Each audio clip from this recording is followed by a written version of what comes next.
MSNBC political analyst Karen Finney was the spokesperson for the Democratic National Committee, and Princella Smith is a conservative commentator who once worked for former Speaker Gingrich.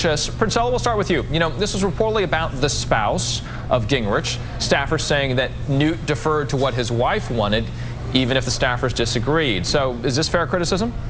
You know, I won't get into talking about Callista, and just for fair game here so everybody can understand, I am friends with them, so my opinion is going to be a bit biased. But I will say this: I worked for Newt for 2 years, been friends with him for about 4 years, and I can tell you he's just not the traditional conventional type of candidate. When we worked at American Solutions, if you remember the 2008 presidential bomb that he threw, drill here, drill now, and he built a database of 1.7 million people following him. That's kind of the way Newt Gingrich operates. And what happened is, and I talked to a few of the staffers, they did want to go in a different direction. They tried to make him more of a conventional, traditional type of candidate. And if you look at the history of Newt Gingrich, that's just, he hasn't done anything traditional. When he did the contract with America, that wasn't traditional. Like I said, drill here, drill now, again, that wasn't traditional. So what Gingrich is going to do is he's going to find people who can kind of fit that mold. Unfortunately, when you're running for president, that's not quite always the, I guess, most successful way or route to go about. So he's in a tough spot, but I would not count him out. He's the king of comebacks. So.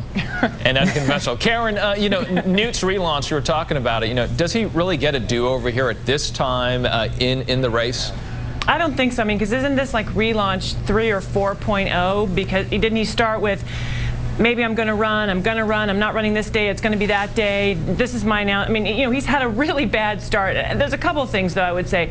First of all, it's really crap to blame the spouse. I am so tired of that. That is as old as anything, where, you know, generally the male campaign staffers say, oh, he's, you know, being dragged around by his wife. That's crap. The candidate themselves are responsible at the end of the day for everything that happens. You know, I worked for Governor Dean when he was at the DNC, and he would tell you when his campaign imploded, ultimately, that was his fault. He takes accountability for that. Newt has to take accountability.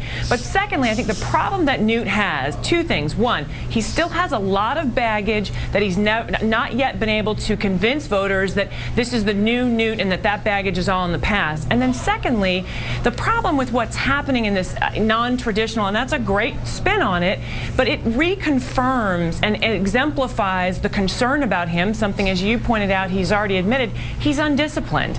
And so that doesn't make people feel like they want to put their political careers on the line, or their money, or their time and effort for somebody they're not sure can really go all the way.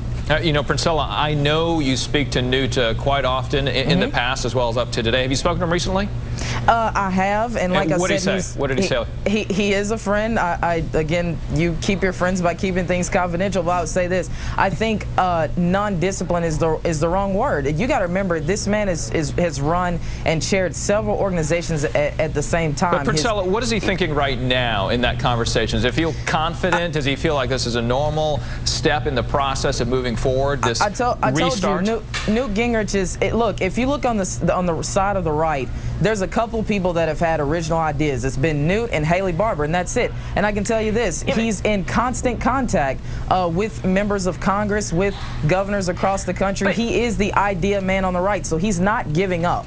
Okay, he's in it to win it. Go ahead, It's Karen. different. I was just going to say, it's different to be an ideas person and throw ideas out there than in a campaign where you actually have to be accountable for those ideas. So you have to put forward the ideas and say, this is how I'm going to do it. He is accountable. All right, to both of you, I wish we could spend more time. I do want to talk about Romney, though, right now, and move on from Newt, because we spent a good amount of time on him.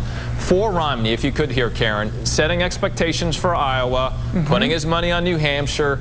But I got a question. You know, what if he doesn't do well there either? Is he too far behind then, 2 states gone?